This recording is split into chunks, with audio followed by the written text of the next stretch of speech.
Oke. Assalamualaikum warahmatullahi wabarakatuh. Waalaikumsalam warahmatullahi Oke, wabarakatuh. Ustadz Dani minta waktunya lagi, Ustadz Dani. Iya, boleh Mau Ustaz. wawancara terkait dengan penyebab masalah ya. Oke, sebelumnya kan kita sudah melakukan interview terkait dengan masalah yang ada di sekolah kita ya, terhadap siswa dan juga guru. Nah, dari yang saya tanyakan tuh ada dua, Ustadz Dani. Yang pertama masalah terkait dengan rendahnya motivasi belajar siswa.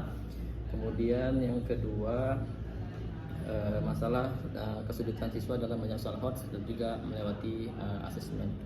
Oke, jadi kemarin itu saya sudah melakukan begini saja nih, kajian literatur dan juga wawancara dari beberapa narasumber.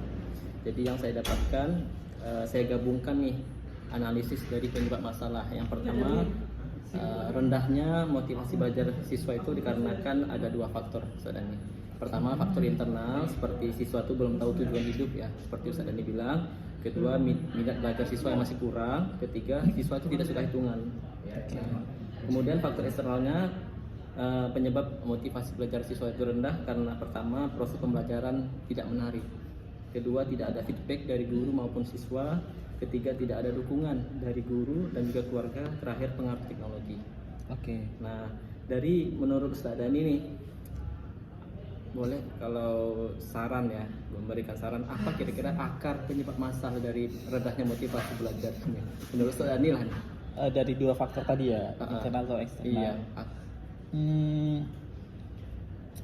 Kalau menurut saya sih di pembelajaran yang kurang menarik gitu. Iya. Nah, jadi artinya kalaupun waktunya mau pagi, mau di siang gitu, kalau misalkan guru yang mengajar di kelas itu kurang menarik, maka motivasi siswa juga tidak akan timbul gitu. Contoh misalkan guru itu hanya menggunakan metode ceramah gitu ya, itu juga akan sangat ngebosanin gitu. Karena kalau misalkan kita buat aja ke dalam diri kita sendiri, ketika kita mendengarkan seminar gitu, seminarnya yang monoton gitu, kita pasti ngantuk dan kayak apa sih gitu ya kan. Sehingga kalau menurut saya itu sih yang membuat titik akar daripada motivasi siswa itu rendah gitu. Iya. Setuju Ustaz Dani. Oke. Lanjut Ustaz Dani, yang kedua masalah dengan siswa yang kesulitan menjawab soal HOTS dan juga asesmen. Jadi dari hasil kajian literatur dan wawancara saya simpulkan begini penyebabnya Ustaz Dani ya. Yang pertama, karena siswa terbiasa dengan soal mudah dan tidak dilatih mengerjakan soal sulit.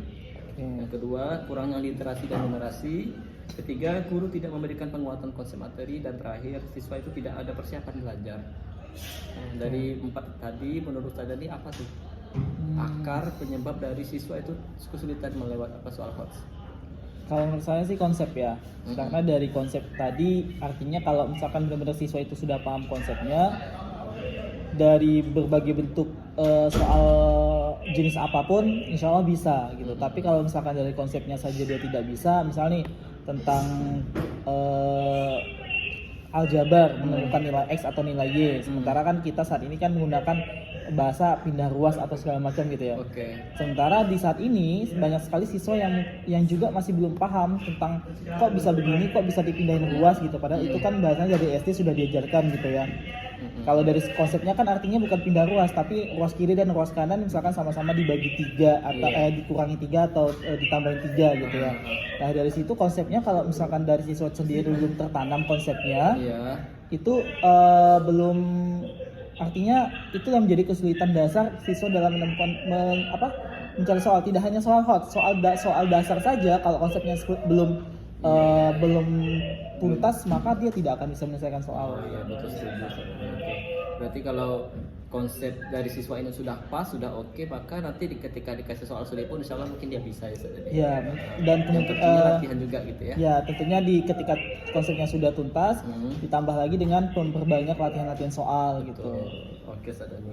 Oke, cukup Ustaz Dani. Terima kasih atas waktunya Ustaz Dani. Sama-sama Ustaz Riza. Oke, kita tutup dengan Assalamualaikum warahmatullahi wabarakatuh. Waalaikumsalam warahmatullahi wabarakatuh.